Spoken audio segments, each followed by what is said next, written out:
Arabia కడలి web series ఎలా ఉందో చెప్పుకునే ముందు తండేల్ మూవీ చూసిన వాళ్ళకి ఈ సినిమా ఇంపాక్ట్ ఉండదేమో అనిపిస్తుంది ట్రైలర్ చూస్తే. కానీ వెబ్ సిరీస్ మొత్తం 8 ఎపిసోడ్లు ఉన్నాయి. 8 ఎపిసోడ్లు చూశాక అలా అనిపించదు బాబాయ్. ఎందుకు అంటే తండేల్లో ఆల్రెడీ చూసాం. శ్రీకాకుళంలో ఉన్న మత్స్యకారులు వలస కోసం గుజరాత్ వెళ్లి అక్కడ చేపలు పట్టడానికి వెళ్లి అకస్మాత్తుగా పాకిస్తాన్ వాళ్ళకు దొరికిపోతారు. అక్కడ ఎలా సర్వే అయ్యి అక్కడ నుండి ఇండియాకి ఎలా వచ్చారు ఏంటి అనేది సినిమా ప్లాట్. అరేబియా కడలి మన క్రిష్ జాగర్లమూడి స్క్రీన్ ప్రెజెంటర్ గా వర్క్ చేశారు. Almost script to screen pay story పరంగా కూడా హెల్ప్ చేశారు బాబాయ్.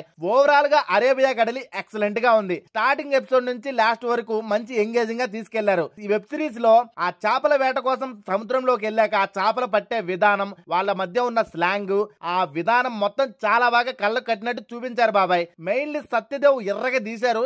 ఆనంది ఆమెకున్న క్యారెక్టర్ కి హీరోయిన్ గా చాలా బాగా చేశారు. అండ్ రిమైనింగ్ యాక్టర్స్ అందరూ వాళ్ళకి తగ్గట్టు స్లాంగ్ పరంగా శ్రీకాకుళంలో ఉన్న వాళ్ళు ఎలా విధి విధానాలు చేస్తారో కళ్ళకు కట్టినట్టయితే చాలా బాగా చూపించారు. ఇక ఓవరాల్ గా అరేబియా కడలి బాగా చూడొచ్చు బాబాయ్. 8 ఎపిసోడ్లు బోర్ కొట్టకుండా. బట్ 5వ 6వ ఎపిసోడ్ దగ్గర అక్కడక్కడ బోర్ ఉంటది. పాకిస్తాన్ ఎపిసోడ్స్ కూడా చాలా బాగా రాసుకున్నారు. ఒకసారి అరేబియా కడలి మూవీ చూసి ఎలా ఉందో కామెంట్ చేయండి. దాంతో పాటు మన ఛానల్ సబ్స్క్రైబ్ చేసుకోండి.